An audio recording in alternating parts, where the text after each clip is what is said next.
Officials, police, all একটা group তৈরি হয়ে গেছে।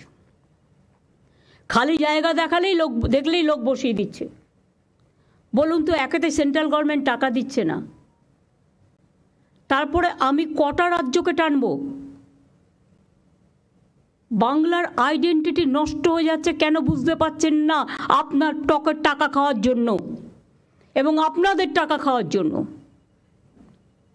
জমি পাচ্ছেন, বেচে দিচ্ছেন, রাজ্য সরকারের জমি, যেখানে পাচ্ছেন দখলদারি করিয়ে দিচ্ছেন।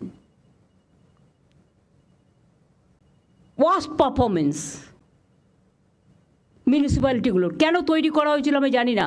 সবাই বলে মিউনিসিপ্যালিটি করে দিন, লাভটা কি? জনগণ যদি পরিষেবা না পায়।